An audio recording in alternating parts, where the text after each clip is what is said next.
Hi, Dr. Hall. Hey, how are you? Good. How are you doing? I haven't seen you in your official capacity yet. Hope it's I going know well. it's going well. I know Good. it's last time I was probably taking an exam in your class.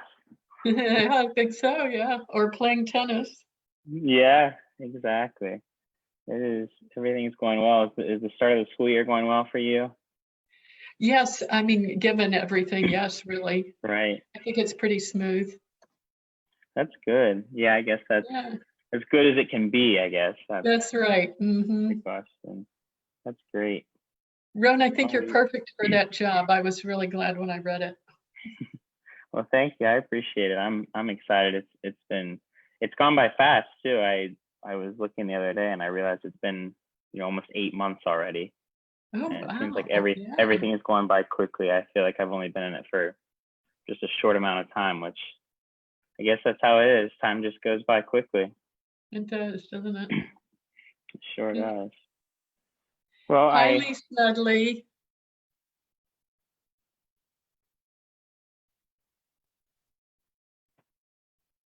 let's see if we can get his audio.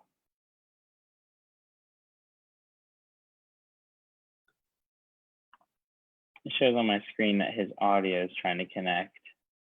Okay. So I don't know if he can hear us. Hi, Mary Jo.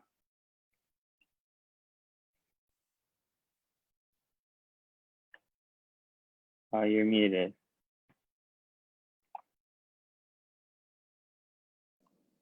Hi there. Hey, how are you doing? Hi, I'm good. Hi, I'm very much looking forward to this. Good. Thanks for coming. Yeah, of course, of course. I'm a Is John psychologist going to be able to too, enjoy so, you? yeah. Is John You're a going to join you? Oh, yeah, I am a. Or Mary Jo. Anyway, Okay. John Hall is coming, I think. Oh, God. And yeah, I'm a psychologist too with the government, so.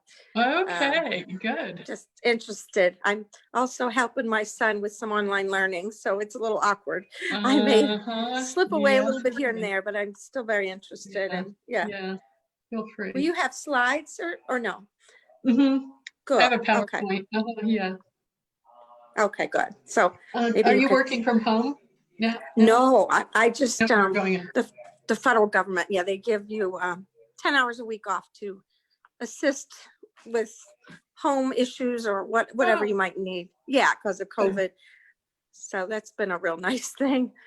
I have a good. younger son. We're late bloomers, so he's 13. Yeah, so needs a little structuring. Yeah. Okay. So, and are you at Wheeling? I was for many, many years, and then Wheeling kind of fell apart. And I moved up to Bethany. This is the beginning of my third year. Oh, how fabulous. Yeah, it is. It worked out great for me. Yeah. Oh, that's so cool. Well, I'd hope to tell more of my psych friends from, I'm from 85, so it's been a long time. Okay. But I haven't been able. You remember Jay Hall, who just came on? There. Yeah. Oh, yes. Yeah, it's so cool. Yeah, it's really cool that you guys are here, and yeah, I'm excited. So, yeah. And you're the first speaker of this series, right? I'm the third, actually. Oh, I didn't know that. Okay. I just found out about it. So you can. Okay. I would love that. Good. Okay. Ron.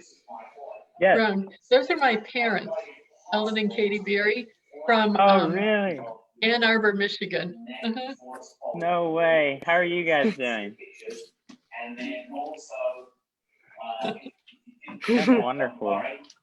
I know. I'm real excited about that. Hi, John Hall. Don't worry, Brady, and anybody who hasn't. But you take a picture of it in the flat form.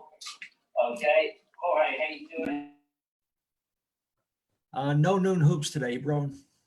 I wondered about that. I know.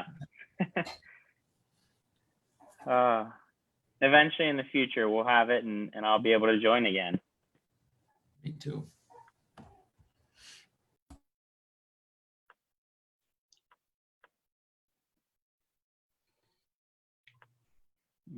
People will slowly trickle on, and Dr. Hall, we are live on Facebook as well, so we'll have several people joining us over there too.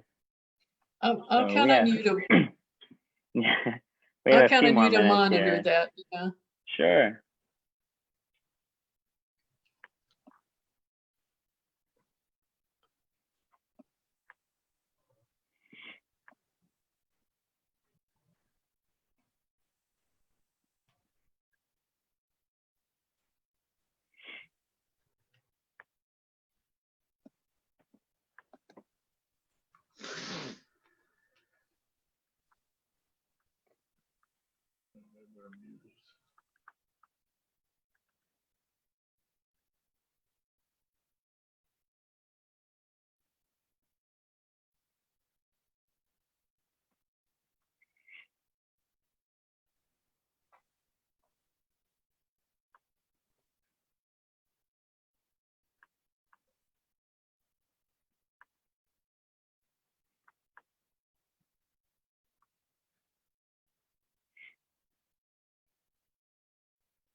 These truths is out today. It's available at Latinx independent bookstores and other outlets. We will be right back.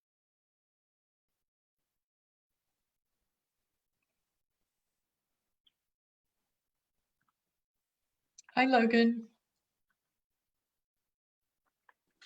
Hi, how are you? Good.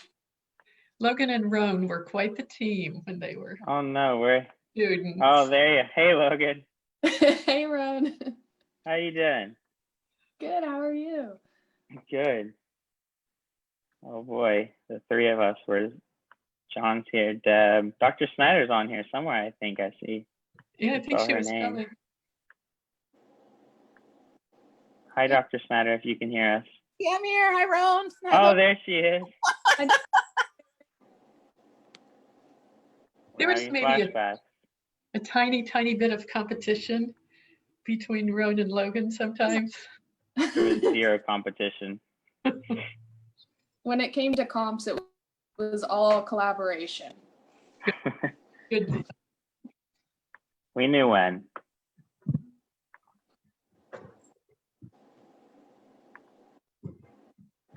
Getting some people on.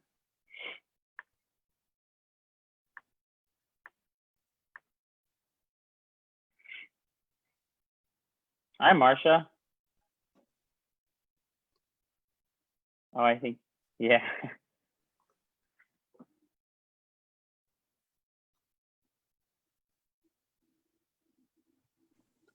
Okay, now I'm unmuted. There you are. How are you doing? Very good. How are you? I'm doing well. That's great. It's good to see you. It's good to be seen. It's been a while. Yes, it has. I'm glad you're back at Bethany, Roan. Yeah, me too. I really enjoyed it. I'm happy to be here. Good. It's been great.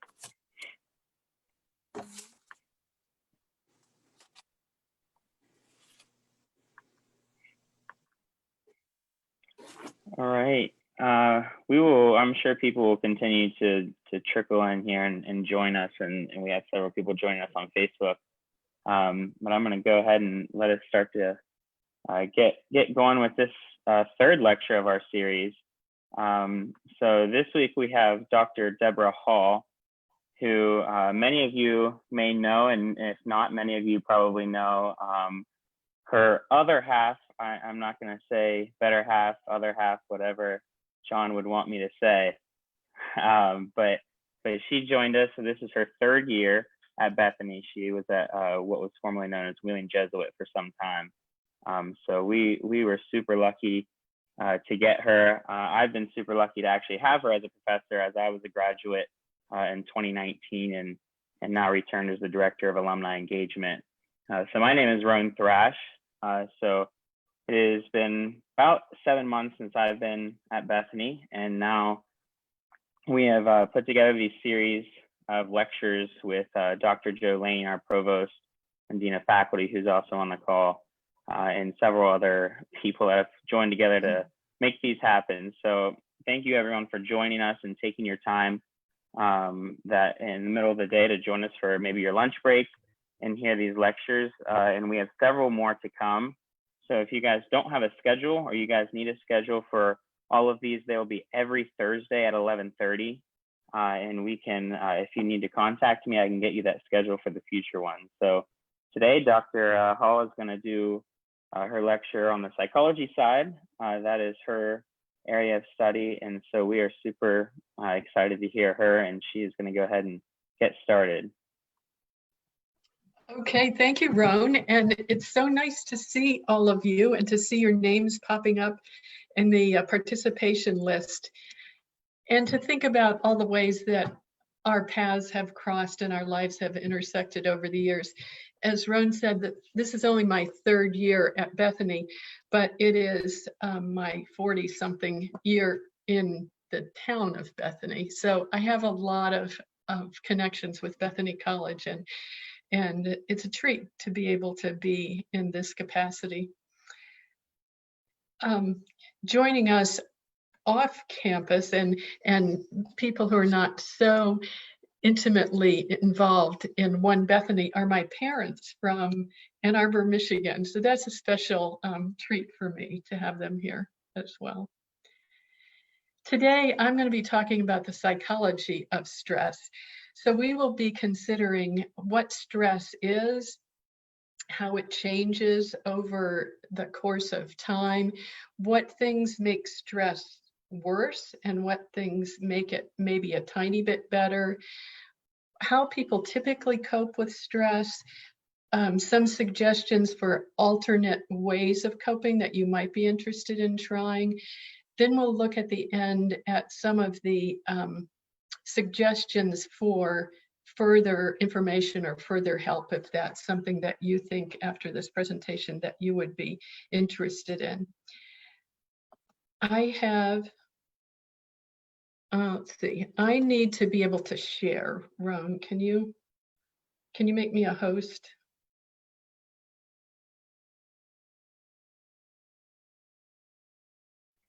Sorry, I was muted. There you go. You're good. Okay, thanks. Yeah, I will show you my PowerPoint that I made so to kind of guide our discussion.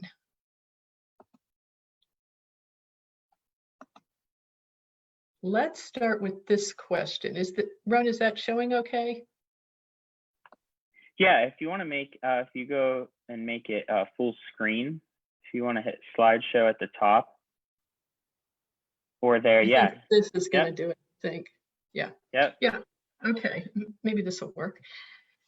Okay, so the definition of stress is stress occurs whenever the demands of the situation exceed the available resources. We can talk about this on an individual level, or we can talk about it on a community level, a family level, an employer level.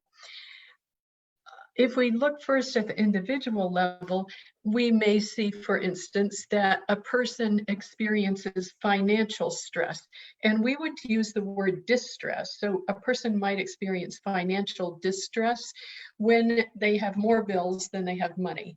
Certainly COVID has contributed to financial distress for a lot of people, hasn't it? As they've lost their jobs, or they've had their salaries or hours or benefits cut. Stress is not just a unitary response either. So once you begin to experience stress in one area, that can carry over and influence how you're coping in a lot of other areas as well. In terms of emotional distress, imagine this. Imagine that you're a person who has a career that's fairly demanding, and maybe you were sent home because your workplace went remote, and so you're trying to work from home, as I am, and you're trying to deal with the stress of maybe technological ways of working that you didn't know anything about before. So you're doing okay, coping with that okay, and then your kids get sent home from school as well. And so they're trying to work at home, and you're trying to manage their computer hookups and keep them focused and, you know, keep the dog quiet. And suddenly you have what's called role strain. That is, you're trying to do your role as a responsible worker for your employer, and you're trying to take care of your family, and you're trying to take care of your home. And sometimes that stress just becomes too much. We also may have physical or medical stress on an individual level. What happens with COVID is that the viral load, if you're exposed to COVID, becomes more, or sometimes becomes more than your body can handle, that your body can deal with. And then you start having the more serious symptoms that are associated with COVID. So in all of those cases, what's happening is that the demands of the situation are exceeding the resources that you have. There are two ways to take care of that, right? One would be to reduce the demands of the situation. The other would be to increase the available resources. Both of those things are easier said than done.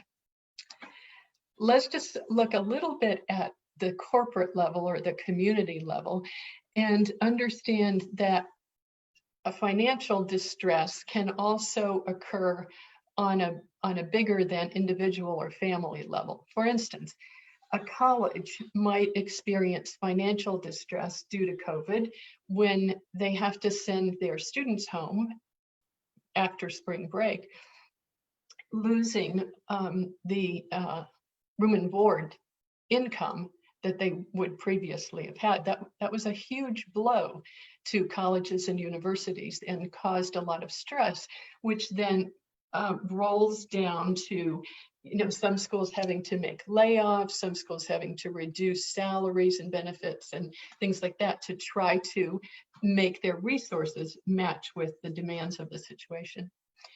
We can also imagine maybe a state or maybe a country that didn't have leadership resources that were adequate to meet the demands of the situation. And then that causes tumble down stress on the people who are members of that, citizens of that state, residents of that state or that country. A hospital system might have not enough PPE resources, not enough protective resources, and that could then cause considerable stress on their employees and the services that they were able to offer.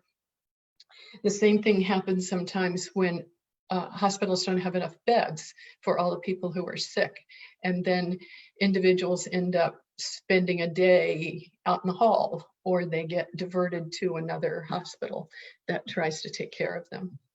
And then communities may also suffer stress as a community when they don't have the resources available to shelter all of their people. It's something that's happening in Wheeling now, right? So many people are homeless that the shelters are not able to have a capacity that can assist all of the people who need it.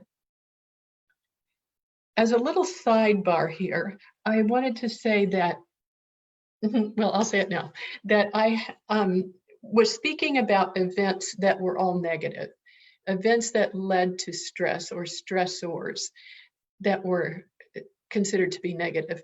But it's also the case that events that we might consider to be very positive can nevertheless lead to a stress response. For instance, many people would say that having a new baby in the family would be a very positive event. But anybody who has had that experience knows that it's also a very stressful event, in that the demands of the new baby and what happens in the family when a new baby comes on the scene can exceed the resources that that family has. Hopefully that's just temporary, you know, it's just the first few weeks and then everyone can sleep again and then it gets better. But nevertheless, it causes a stress response. Other happy events, many people think that getting married is a very happy event, but that can cause stress as you try to learn how to live with a new person, deal with your in-laws who have all kinds of strange ideas about things, and you know, work out your finances. Whatever adjustments you have to make can be stressful.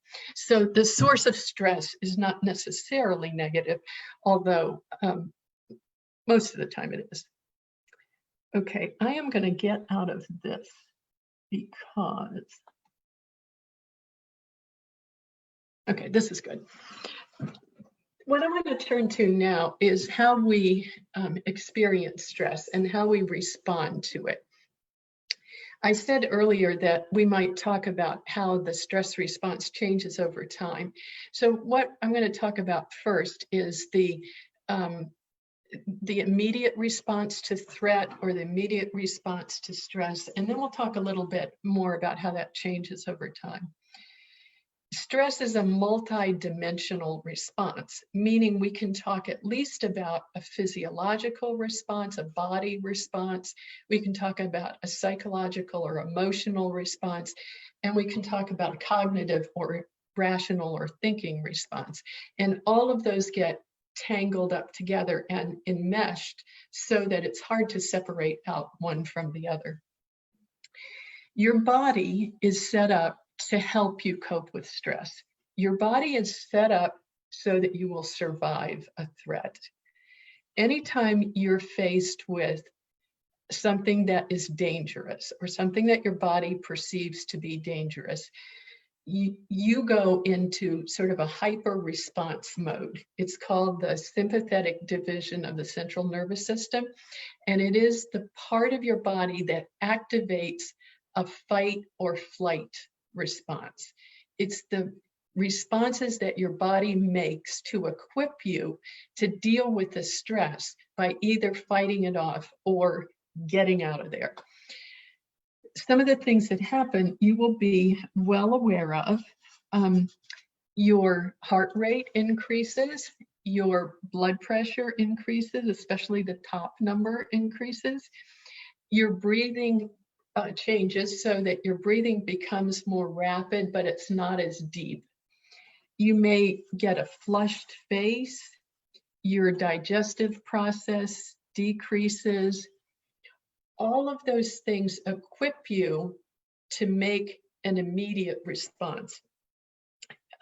What's happening is that your body is marshaling the resources that might not be enough to deal with the threat so that they are focused in areas that will enable you to make a safe response, a good response, a response that will get you out of the situation. Emotionally, what happens is that we compartmentalize. This is the positive response that we make. When we're making a positive response, we put the stressor in a box and we deal with it separately from the other things that we're trying to deal with. We don't let it sort of infect all of our lives. When things are working well, we keep it boxed up, we keep it confined. Another emotional response that we have sometimes is intellectualization. I put that on here because that's what we're all doing right now. We're all faced with something that's very scary. And one way that our psyche protects us from being overwhelmed by fear is to say, okay, let's study it. So let's study this thing, 12 times this semester. That helps us deal with the fear and the threat that we are all experiencing because of this unknown and dangerous situation that we're facing. Cognitively, initially, we focus our attention on whatever the threat is. You've maybe heard about tunnel vision. That's what we're talking about here. So you focus in on what is the threat and don't get distracted or don't get as much distracted about what's going on around you. Tunnel vision is not good long term, but it's good short term because it keeps your attention focused on what the real danger is and what's happening to you.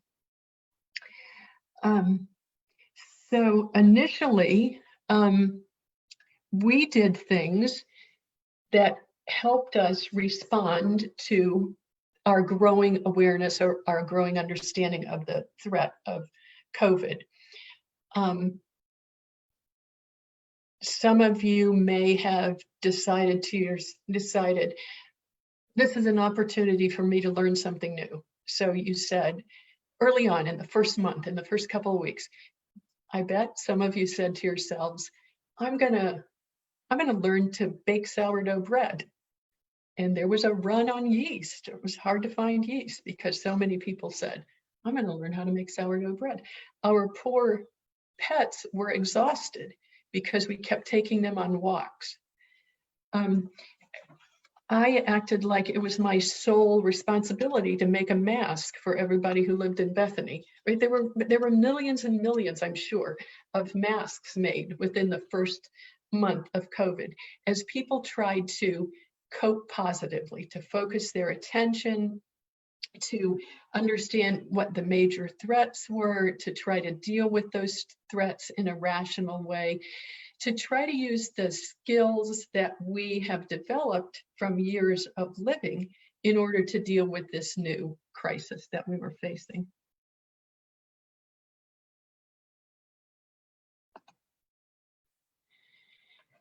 Now the stress is continuing, right? That stress wasn't over in a week or a month or 3 months.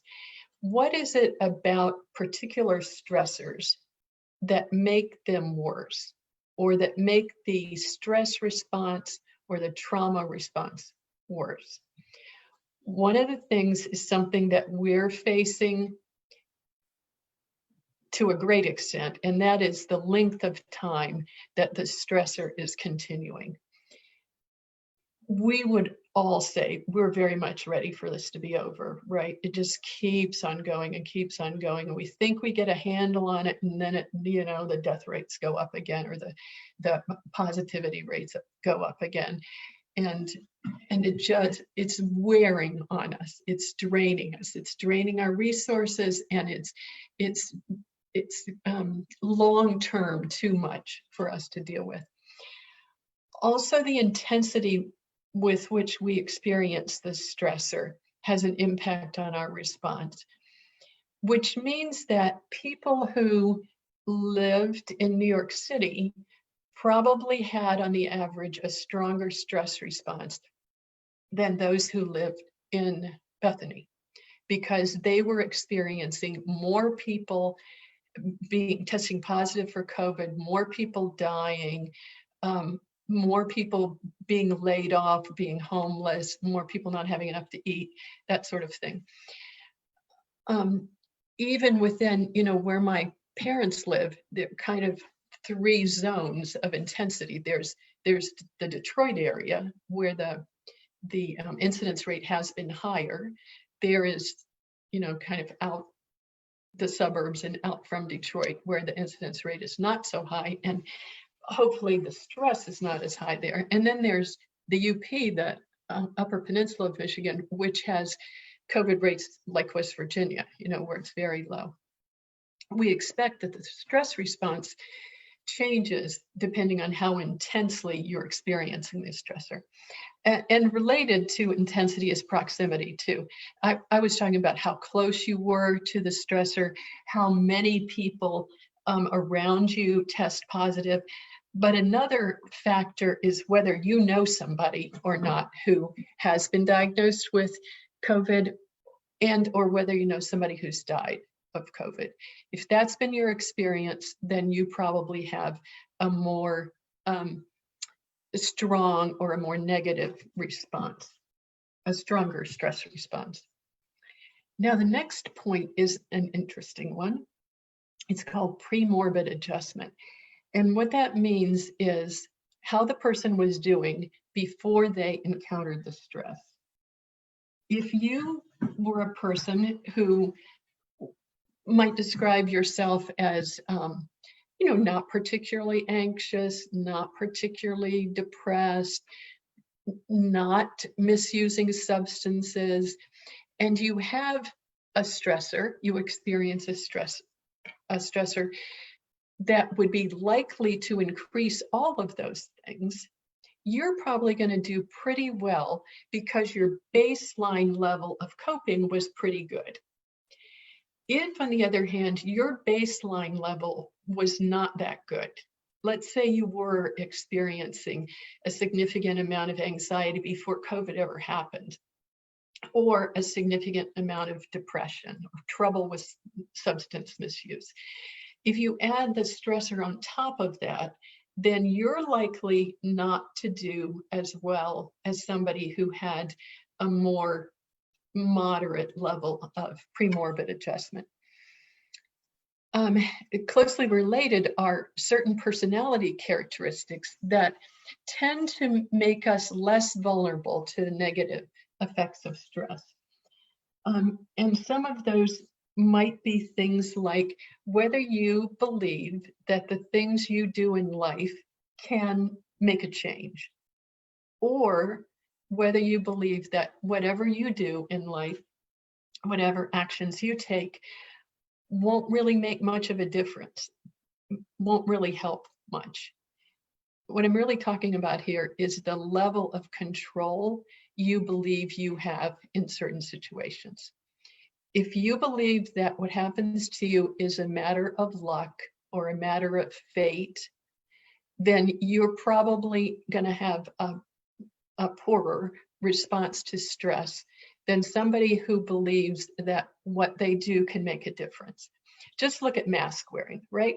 If you believe that I can control the spread of coronavirus by wearing my mask for other people and they'll wear it for me, then you are going to take that action and deal with stress, the stress of the fear of coronavirus in that way. But if you believe that, you know, if it's my time, I'm going to get coronavirus, if God's calling me, you know, then that's just what's going to happen, and I'm not going to take any action to try to control the situation, then you're probably not going to respond as well to stress as somebody who has had the experience of being able to manage stress in the past. Now, that is somewhat dependent on personality characteristics, yes, but it's also dependent on the sort of socio-cultural experiences that you've had. Some of us have been in situations where we do have a lot of control. We've learned that we can make a change, that we can, you know, stand up for ourselves, or we can take actions that do have an impact in the world or in our circumstances. Other people grow up in situations where they really don't have control, and there's really not much that they can do to influence their circumstances. And so they may be more likely to learn not to act in a situation when perhaps what they do could make a difference. That's called learned helplessness. Some of you maybe have encountered that before. Also, our social identities can impact whether we can make a positive response to stressor. Many of you, I know, are aware that African Americans and Latinx people have a much higher incidence of positive coronavirus cases and also death from coronavirus. And that's due to a lot of factors, some of which we understand, some of which we probably don't understand.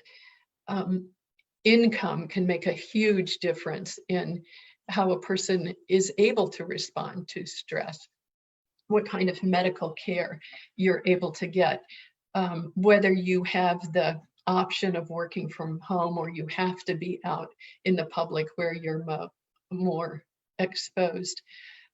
Whether you're in an environment that's relatively safe or relatively not safe, whether you're in a crowded environment or not, all of those things make a difference in how we perceive the stress and whether we're able to deal with it or not. And if I could wish you one factor that makes you less vulnerable to stress, it would be to have good social support. That is perhaps the most important factor in protecting people from the negative effects of stress. Good social support can come from all kinds of areas. It can come from your family, it could come from your church or your religious organization, could come from your workplace, it might come from a civic group that you were part of, or a volunteer organization that you worked with or that you worked for. Any place that you get a sense that other people care for you, care about you, that other people are cheering you on, other people are interested in your welfare, is going to give you a positive, protective way to deal with stress. Now, if you are getting tired of listening to me talk, imagine this, or make a little drawing if you want to, that reflects how you have experienced stress over the past 6 months or so. So if you're going to make a graph, put time on the x-axis or the horizontal dimension, and start over at the left side with March, and on the right side is where we are now, and leave some more space because it's not over yet. And then on the vertical axis or the y-axis, put level of stress, and you can define that however you want. And then how would your line look over time? Would it be just getting higher and higher and higher? Would it start high and get lower and lower and lower? Or would it be kind of a wave pattern?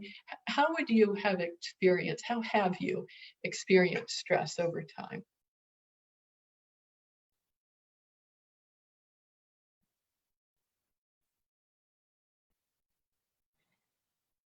What happens with most people is that initially we,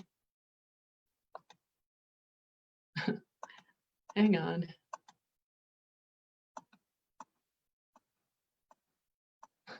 Here we go. Initially, we respond pretty well to stress. And remember, I was talking about we were walking the dog and baking bread and making masks. We were coping pretty well.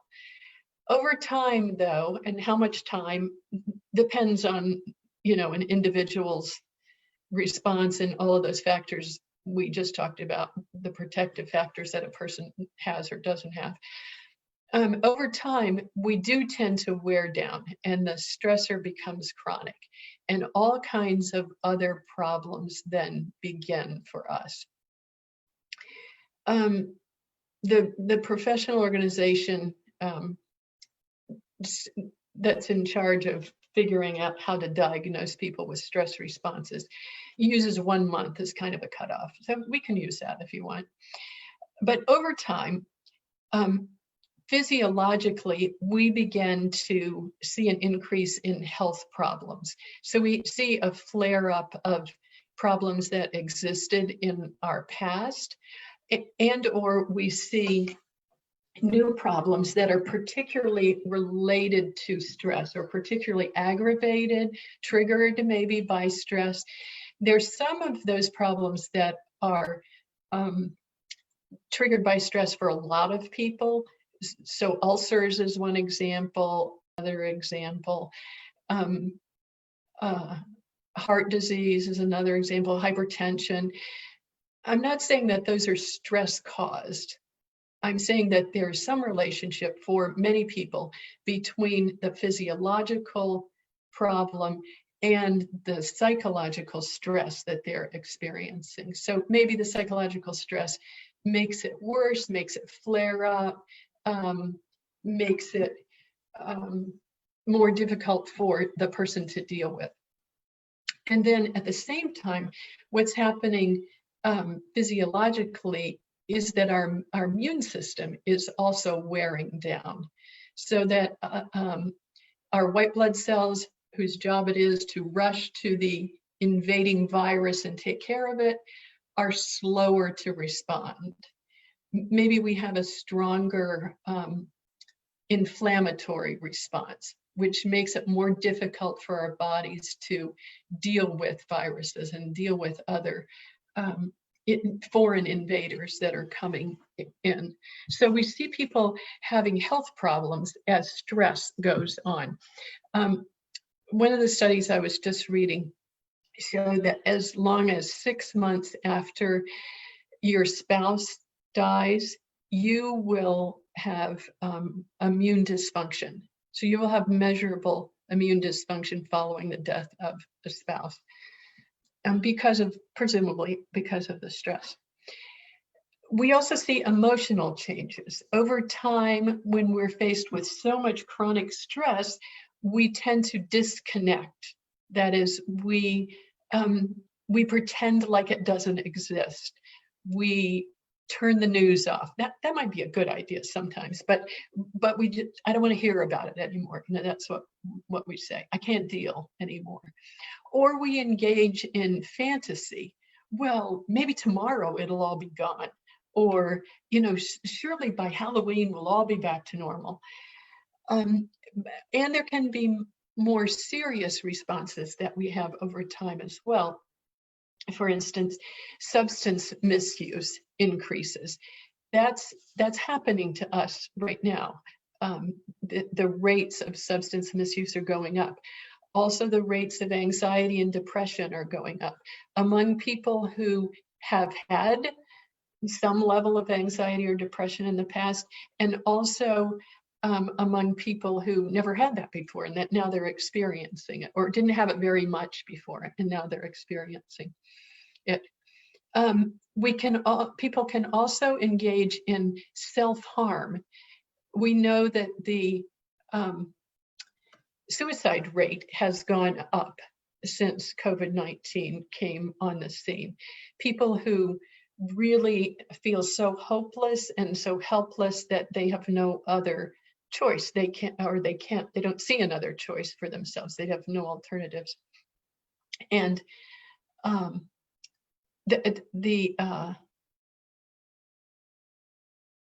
effects that we feel can also impact us cognitively and lead us to poor concentration, lack of persistence. I don't know if that's happened to any of you or not, but you might find that it's hard to concentrate, or it's hard to keep going.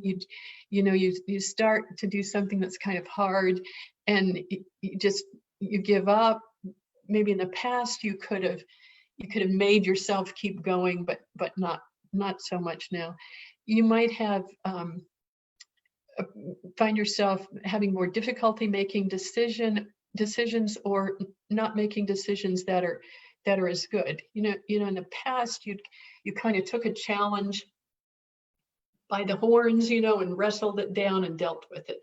But now those skills that you used to have, those cognitive skills, are slower or just not working as well for you, because your cognitive resources are just being used and used and used and used. And in some serious cases, people develop post-traumatic stress disorder, PTSD. Those symptoms are more serious, and PTSD is a psychiatric diagnosis, which requires a certain collection of symptoms. But I listed them here because we've heard a lot about this, and because maybe you would be interested in it. What makes something a trauma as opposed to just stress is that there's a real threat of death or injury or sexual assault, any of those three things. And you could certainly say that for some people in some environments, the threat of COVID is a death threat, especially for people who have been working on the front lines in medical situations and medical settings. The risk of catching this deadly disease and of having a a high viral load, getting a high exposure to the disease really is a significant threat for them. And as a matter of fact, the studies of PTSD so far due to COVID have been concentrated in just those people I was talking about, the people who are on the front line of the medical system, the people who are in COVID ICUs or are in the emergency rooms in the section that deals with people who are COVID positive. Or the people who are working with those who are dying, you know, the people who held up the iPads so that the dying person could see their family members who can't be with them, or the family members could see their loved one and say goodbye or talk to them, or, you know, held up the iPad so the people who are just getting ready to go in a ventilator could talk to their family members. That's the really high stress. And those are the people who are at most risk for PTSD right now. That might change as we go along and sort of get further away from it, but that's the case so far. Anyway, and people who experience PTSD often feel numb. That is, they don't feel much of anything. They don't feel super sad, and they certainly don't feel happy. They in order to cope, in order to protect themselves, they dissociate, meaning they separate out the core of who they are from their daily activities. It's the sense of, I'm not quite all there, you know, I'm going through the motions, that kind of a feeling. Or they can be hyper reactive. Some of us were like this early on. You know, we had our Clorox wipes and we were wiping off everything, and our mail and, you know, our doorknobs, even if no one came in our house but us. And, you know, we were just like had a super response. Some people who experience PTSD experience guilt. You've heard survivor's guilt. That's part of it. Why didn't I die? Why did my colleague die and I didn't die? And they can also experience flashbacks when they're not in the setting that was so stressful and traumatic for them. They can be reliving it. They can't get it out of their heads. It's on replay all the time. And then they avoid the situations that remind them of or led to those experiences. Okay, next thing I want to ask you is, how have you been coping? What are some of the things that you've been doing to deal with the stress that we all experience, or I would say virtually everybody experiences? Do you see what you do on this list? And are you in good company?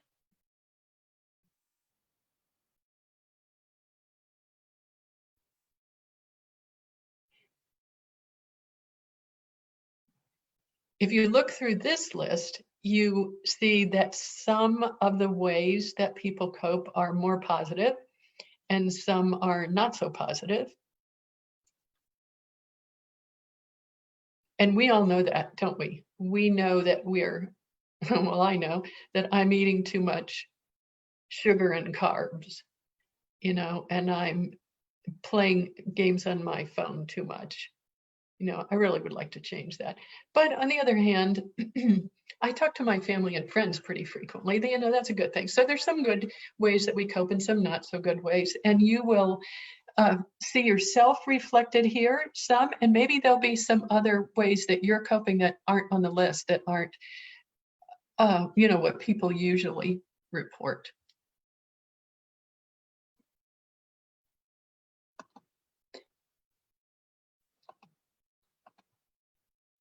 Now I'm going to give you a chance to, in a little more formal way, assess how you cope with stress, with the ultimate goal being you can figure out whether you like the ways that you are coping with stress and you think they're beneficial, or whether you might think of a new way that you might want to try in coping with the stress that surely lies ahead for us.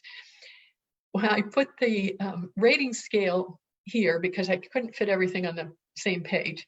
But basically, you'll see on the next slide a series of statements, and you rate each statement from 1 to 4. 1 meaning I'm not doing this at all, to 4 meaning I'm doing this a lot. So you can use 1, 2, 3, or 4.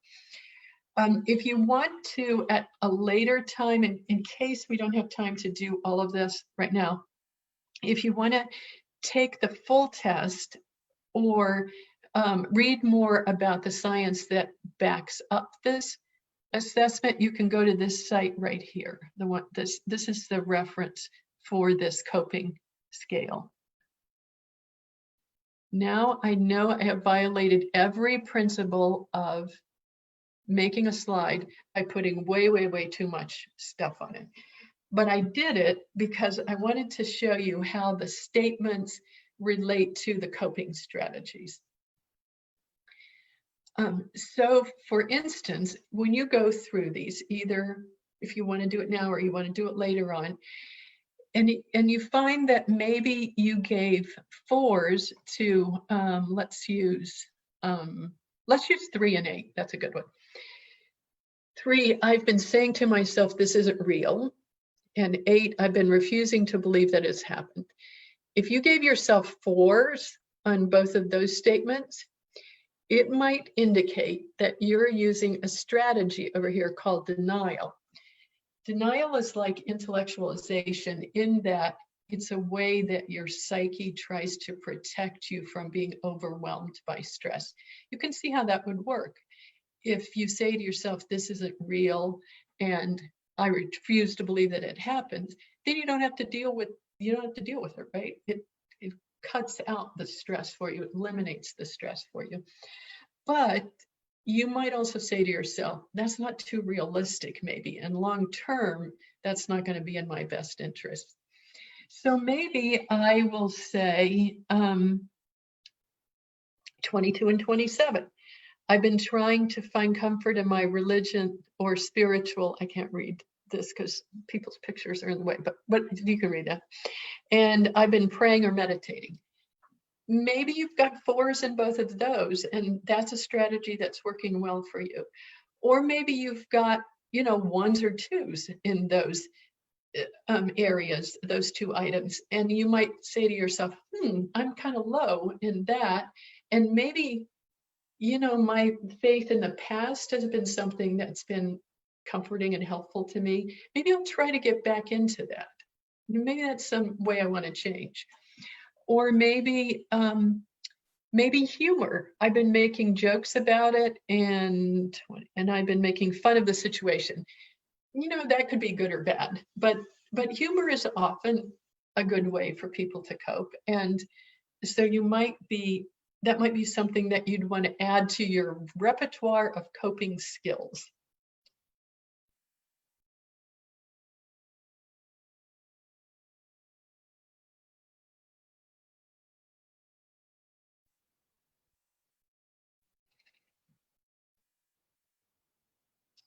What I hope will happen as you look through these items and see if there's a pattern in your responding is that it will be a jumping off point.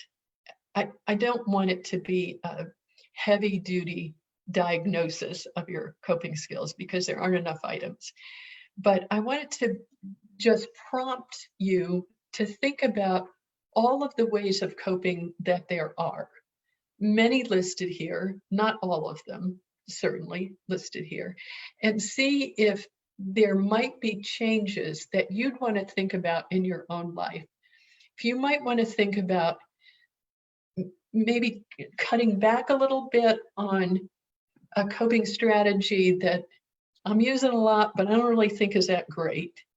And maybe increasing a strategy that you're not using that much, but you think maybe I could benefit from, or maybe would be better for me to use. So I hope what it does is prompts you to think about it a little more and to sort of think about it in a kind of a rational way in the sense that there are lots of options here and you can look at them in a, point by point basis and see if it, leads you to want to do anything differently or to think about something differently. This is a YouTube video that I'm thinking maybe I'm going to leave here and you can watch it later on if you want to. It pretty much summarizes what I've just been talking about and summarizes it in a visual sense, and maybe that is a better way for some people to receive information. So if you've got a chance later on, you could watch that. And this is the reference, this is the reference that I gave you originally. This is from the CDC. They have a lot of really good information, and this particular section is on coping with stress. What is good about this site, I think, is that there are worlds of resources so that you can see all kinds of opportunities that there are for you to get more information or to make contacts, and really they cover so many areas that I think you could hardly have a question that you couldn't find an answer for there. So I recommend that. And then I want to wind up by saying this. Maybe what we've talked about today has made you think, I'm doing okay. Yeah, this is sort of a few things maybe I didn't think about before, but all in all, I'm pretty happy with how I'm doing. Or maybe you're thinking, I'm experiencing more stress than I thought I was. This is really more difficult than I anticipated, and it's lasting longer than I thought it would. And, I see that it's impacting my family and my job and my own sense of well-being. So I think I might benefit from talking to somebody more about this. I might benefit from a professional opinion or, somebody to listen and to bounce ideas off and to help me a little bit. So my departing words are that I think seeking professional help to deal with psychological difficulties is a sign of strength, not a sign of weakness. I would very much encourage you to do that if you think you might benefit from seeking professional help. If you're a student on campus, your go-to person is our college counselor, Ms. Renee Stock, and she will see people in person or on Zoom. If you're from off campus, I recommend these 3 strategies. One, you could get a referral from your pastor or your spiritual leader. 2, you could get a referral from your primary care provider. Or 3, you could contact the local community mental health center or hotlines, which are available both in a community sense and a national sense. And just look up on the internet, like suicide hotline or anxiety hotline or mental health hotline, and you'll find all kinds of resources. I'm going to exit this now, possibly. How do I do that? Maybe I'll stop sharing the screen. That should work.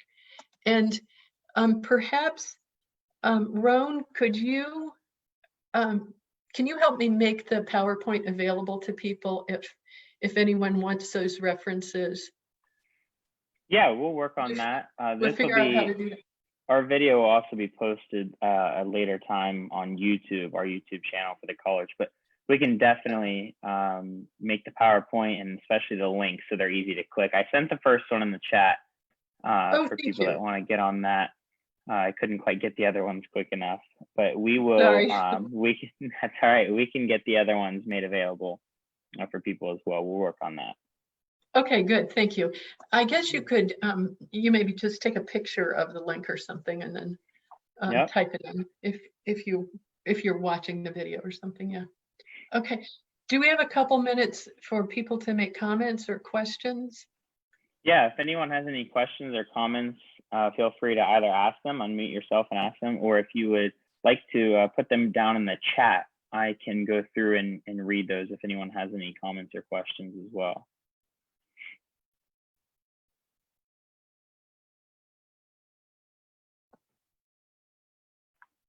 I'll go ahead and start off with one, Dr. Call, actually from myself. So how with pandemics or any kind of stress really events that we go through in life, how do we handle these in the future, maybe in regards to PTSD or anything? So will this help people cope with them typically better, or will it be, you know, cause more stress due to PTSD and other aspects of that? You know what, Roan, somebody recently told me we're all in a great social science experiment together and nobody signed a consent form. So Right. we don't really know, you know, what the long-term effects will be. You know, based on our past experience, sometimes if you face a stressor and you face a challenge, you're able to develop good coping skills that serve you well in the future. But other times, if you're faced with a stressor and you're not able to develop good coping skills through no fault of your own, you know, you're in circumstances that don't allow for that to happen, maybe, then you can get into a downward spiral of, you know, I start out, I'm more depressed, and then there's another pandemic. And I respond even worse, you know, and then I'm spiraling down because I don't have the skills to deal with that situation. People like you and others who are interested in this field devote their lives to helping people find those coping strategies, right? And develop characteristics and cognitive styles even maybe that are beneficial and transferable across different kinds of stresses. Because heaven knows we're going to experience more stress. Maybe, hopefully not another pandemic, but there'll be stresses in life, right? Right. Great. I see, are you going to read this about Lee, from Lee? I see that he said he just talked to a nurse today and she said the volume of health-related visits is lower than expected. Yeah, what I think about that is that people are afraid to go to medical facilities, and so they're not showing up. I know the number of people who are showing up at emergency departments is less, or has been less anyway, during the pandemic.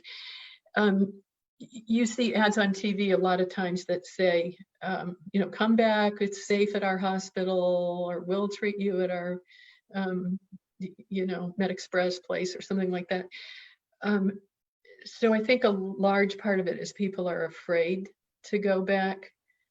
I don't know what the actual incidence of heart-related death is since COVID, but that'll be an interesting question. Dr. Lane asked a question as well in the chat.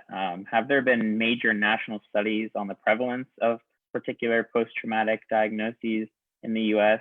Is there an institution that is tracking these issues? I don't know. I mean, I guess the CDC would be the one who is probably, if anybody is, they probably are tracking the incidence of PTSD. PTSD from a pandemic will be a relatively new PTSD trigger.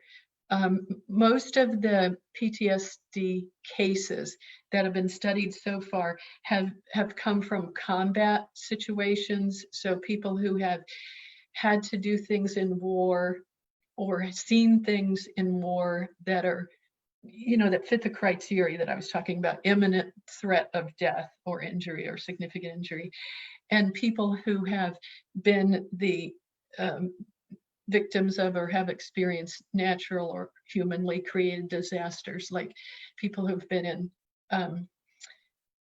hurricanes or wildfires, or children who have been in schools when there's been a shooting, people who have been sexually assaulted.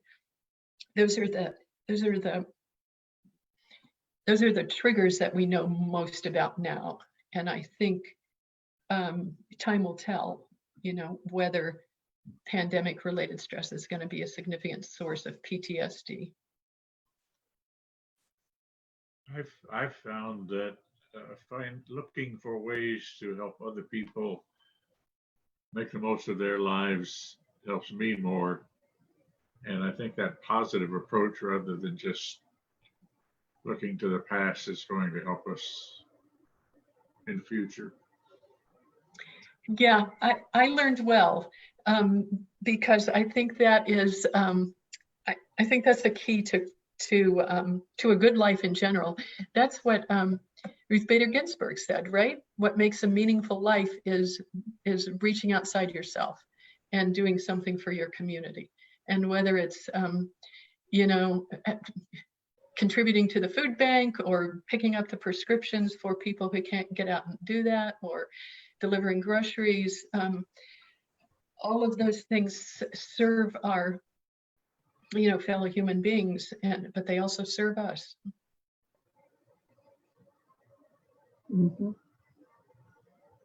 Dr. Hall, there's another question. There are a few more questions here. Dr. Kitchens was asking, can you think of mental health during COVID as a secondary pandemic? Yeah, I suppose you could. I'm kind of worried, truth be told, Dr. Kitchens, about that. I read the other day that the opioid overdoses in West Virginia have risen 30% since the pandemic began. And we didn't have that, you know, we were already high, right? We didn't have that much room to move to be really overwhelmed. So I am concerned that, you know, we're going to have long-term bad effects. Substance use is one, anxiety and depression. I gave the same survey to my students that I gave to you all, and they wrote about it. And, you know, there's some pretty significant levels of anxiety and depression and fear among some pretty young people, you know, whose lives are just kind of forming and getting shaped now. So I am concerned. There is always going to be a need for people in my line of work, I'm afraid. One of the last ones here, Stephanie was wondering, she really liked the link, the checklist for Miami.edu, and she wants to use that for some of her students. And she said, in addition to increasing social support and examining how students are personally responding to the stress, does the research indicate that typical strategies for stress reduction, such as mindfulness, growth, mindset, CBT, continue to recommend strategies for COVID? Oh, yes, I'm so glad. I'm so glad that person mentioned mindfulness. I meant to mention that, yes. The whole goal of mindfulness is to be in the moment, to be in the present, to focus on what's happening around you, rather than to be ruminating about what happened in the past or be overly anxious about what may or may not happen in the future that we may or may not be able to influence at all. So there's some pretty easy to remember strategies to use for adopting mindfulness in the moment. You've maybe heard about find 5 things you can see. This sounds familiar to some of you, right? 4 things you can hear, 3 things you can touch, 2 things you can smell, I think, which serves to focus our attention on the moment and get us out of the negative thinking about the past or the future. This works for controlling immediate stress, especially. If you want to use something like yoga or meditation or prayer, those are maybe longer term or ways to deal in the longer term with stress or upset that people are experiencing. Mindfulness has those aspects too. That's a great suggestion.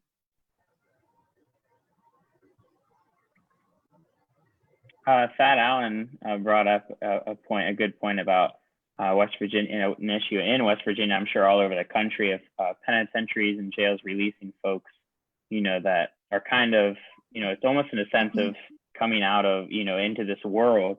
of COVID that, you know, maybe they were secluded from in several other instances, you know, comas, you know, people being in hospitals and other places, that it's the same reality, you know, coming out into this area, and then maybe homelessness from these folks and a lot of stresses in that. So. Yep. Thad, did you ever hear the word congregate before pandemic? Yes, you have. You have. Okay. It's taken well, on a whole new meaning, hasn't it?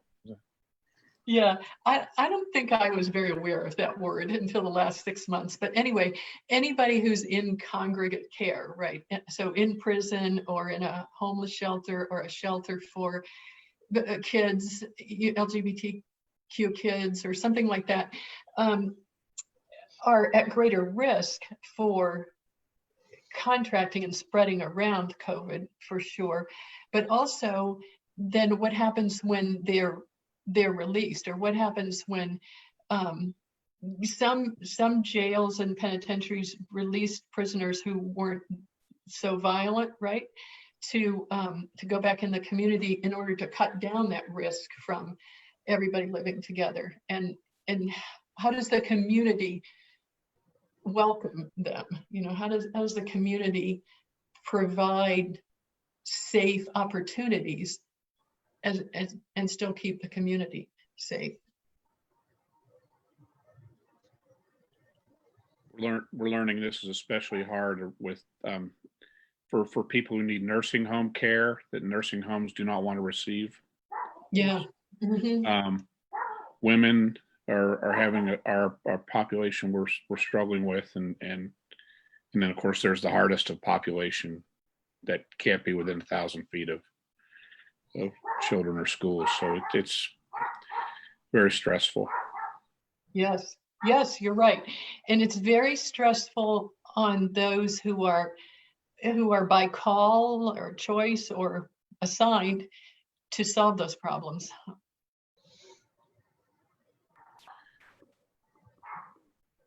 Can I say a word of thank you to Bethany College, Roan, before this leaves from a parent's perspective?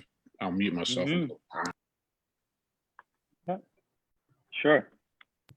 I have 2 daughters that attend Bethany College, and I just like to say thank you to the community up on the hill there for doing what you're doing. I look at the COVID numbers and I'm amazed and so proud of our school, but also to watch them learning and growing in what isn't, you know, the most ideal of situations, but what is. And I can't think of a better place for our students to be than with our faculty and learning environment that's been created. So a word of thanks for all of you. Absolutely. Thank you. Talk about stressful, you know, when our institutions get stressed, you know, then that stresses us out, and we get stressed out and stress our institutions that we love out. And but the product can't be beat. So thank you so much. Yeah, it can really be a circle sometimes of stress. Well, thank you, and thank everyone else. Thanks, Dr. Hall. This has been a treat. Especially it's been really great to have your parents on as well, as a former student of yours. So this has been wonderful. These series have been just quite a great experience overall. So if anyone has any more questions or wants more details, or especially the links or anything, please don't hesitate to reach out to me, and I can put you in contact with Dr. Hall as well, if you want to just continue the conversation. So we can, you know, put you in contact with her and other resources for coping with stress as well. So we will continue these next week on Tuesdays. I said Thursdays earlier, but Tuesdays at 11:30 a.m. every week. And next week we have Professor Dr. Karen Cormiss, who will be speaking next week. She has been doing a lot of research. She's a researcher on how infectious disease transmission, you know, is informing, helping inform mitigation strategies. So we're looking forward to her speaking next week, and then many others to follow that. So thank you again, Dr. Hall, for taking your time to do this and speak with all of us. I think I can speak for everyone that we really enjoyed it and appreciate you doing this. My pleasure. Thanks, everyone. Thanks for your attention. Be well. Can you print those resources for the questionnaire on Facebook or on the something like that? You should be able to, and if not, I'll send them to you. Thank you. All right. Thank you, everybody. Take care. Thank you. I learned a lot. Good. It was well organized.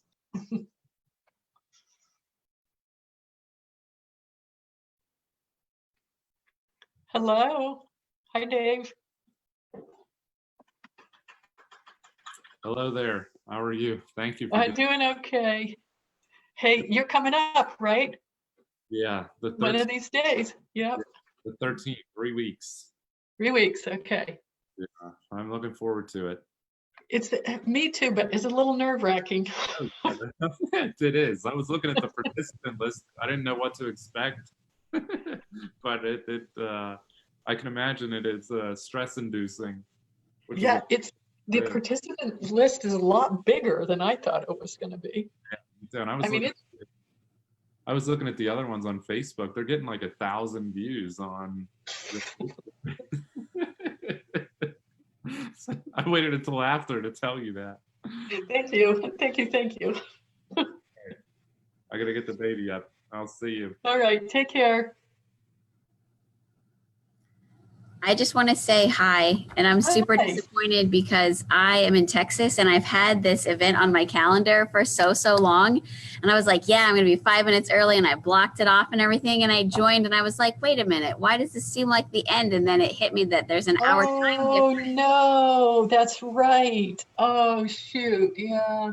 So I'll send an email and then I'll watch the video recording, but I'm excited that you guys are doing this. And I especially wanted to hear what you had to say about this because I'm Alex Campbell was my maiden name. And so I'm a Bethany alum, but I am the gifted and talented director for my school district. Geez. And we have, part of my job is to serve social and emotional needs of gifted students. And the anxiety level is up for everybody. And so I want to hear what you have to say. Oh, yeah. I thought you looked familiar. I'm sure our paths crossed when you were here. Yes. Yeah. I graduated in 2008. So. Okay. Yeah. I can send you if you, well, my contact is DKHULL. You have to use the K or it goes to a student. Okay. Bethany WV. So if you send me, your contact information, I can send you the PowerPoint and it has the links in it. If you, okay. Oh, thank you, Roan. All right, and I will put Roan on there also to cover all the bases. Okay. Okay. Yeah. Good. I didn't particularly say things that are geared to that age group, so I hope you can find something that'll be helpful or something that you can translate yourself. One thing that students are nervous about is their senior year of high school and what that's going to look like when they go to college. And that's also what their parents are nervous about. Like, how can I plan for something that's so uncertain? And what's it going to look like when I get there? Are questions that people keep asking. I'm like. And you can't answer, can you? Because we don't know. Yeah. All right. Well, I'll send you guys an email. Thank you. Okay. Good to see you.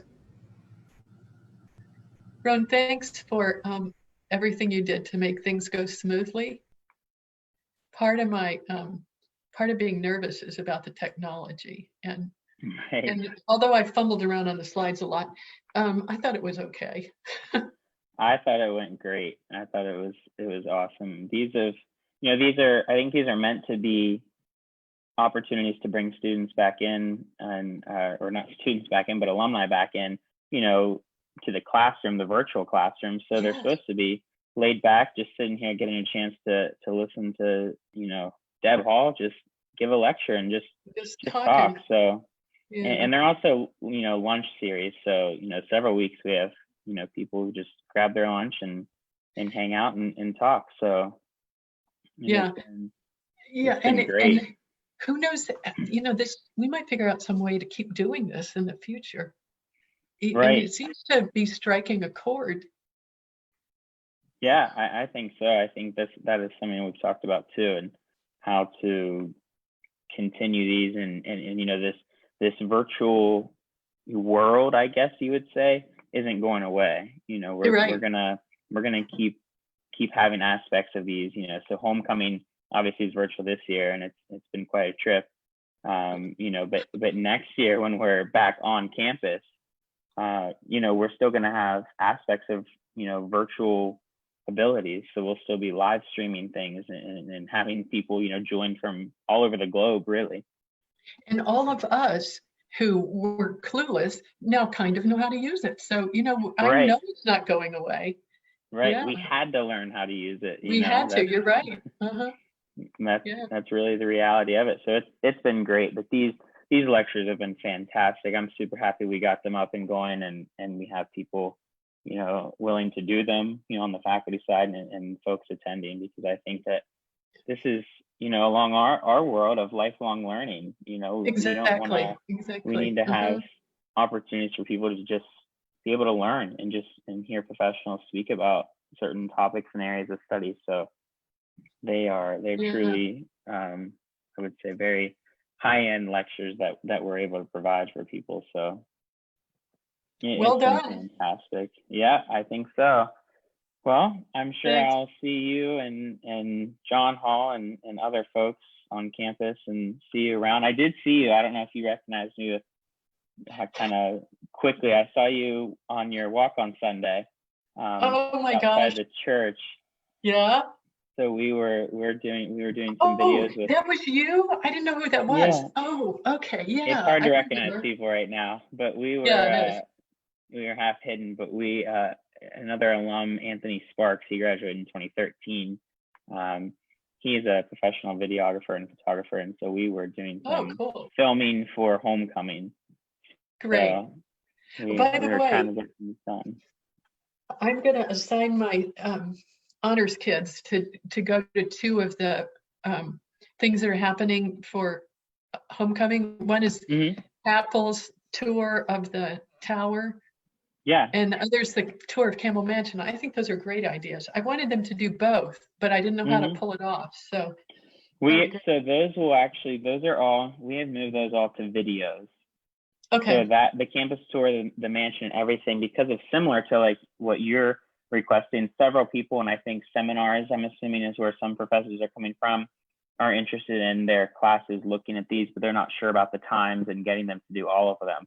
So they are going to be pre-recorded videos that we're working on editing and everything. So they'll be released at the time on the schedule. But I think that will help. And in fact, I have an email that I'm about to send you to see if you would be willing to help do a little, be on one of our Zoom calls for the 1933 Society and talk a little bit about the honors program.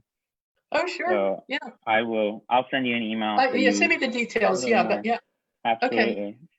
All right. Well, thanks again for your time. We'll see you soon and talk soon, hopefully. Okay. All right. Take care. Take care. Bye-bye.